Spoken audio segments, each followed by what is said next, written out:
On one hand, as a husband, your responsibility is to your wife. You took her from her family. You took her from the protection of her parents. She had a wali, she had a father.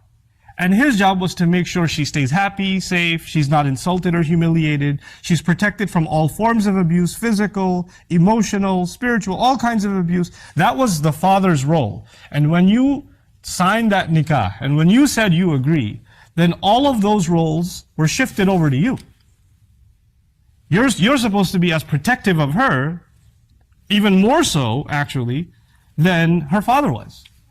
Because your relationship with her actually even goes further. She's even the mother of your children. There's more here. And so you were supposed to be a shield around her. At the same time, you are also a son. A son to your mother, a son to your father. And this religion teaches us that we cannot even say "uff" to our parents. You can't raise your voice to your parents at all. Now you are being pulled in two different directions. You have these enormous obligations to your spouse. Mithaqan ghalidha, the Quran calls it. A heavy contract. A heavy agreement. It's not a light thing, marriage. And on the other hand, you have this enormous responsibility to your parents. And sometimes they make you pick which one you're going to be good to. And your job is actually to draw a line and say, this is what I will do for my wife, this is how I will take care of her, and this is how I will protect her. And to let your parents know, you can say whatever you want to me. You can beat me up, you curse me out, I'm your kid. You do whatever you want, that's fine. I'll take it. But you can't touch her. You can't say a word to her.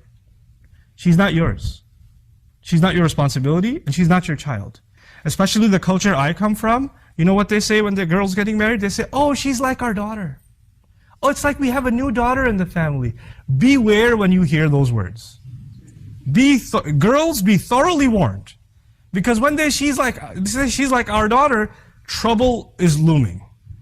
Just a couple of weeks later, there's going to be commentary about how you didn't cook, or you cooked, with too much salt, or, you're lazy, or you didn't clean, or some stuff is going to begin. No. The relationship between this woman and her husband's family, first and foremost, is a relationship of mutual respect. She has to be treated with respect, and she has to treat with respect. When it comes to rights and obligations, she is under no obligation to obey your parents. I'm sorry. I'm sorry in that I feel sorry for you that you believed that for so long. But your wife has no obligation to obey your parents. And if you are forcing her to obey your parents and serve your parents, you are engaged in an act of injustice. You're being abusive. You're not a qawwam. You're not the qawwam Allah made you.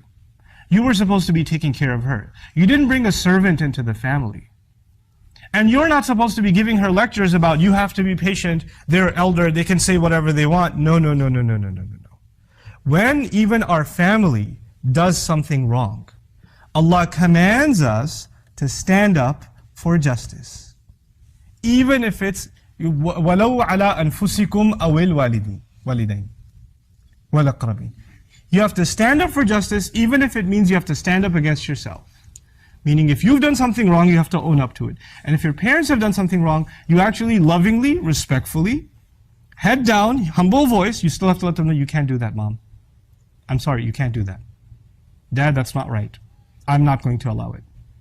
You're my dad, but those rights I will not allow you to trample. Because Allah will not be asking you, Allah will be asking me whether I was qawwam over my wife or not. If you cannot be that shield, then you are in violation of what Allah expects from you as a husband.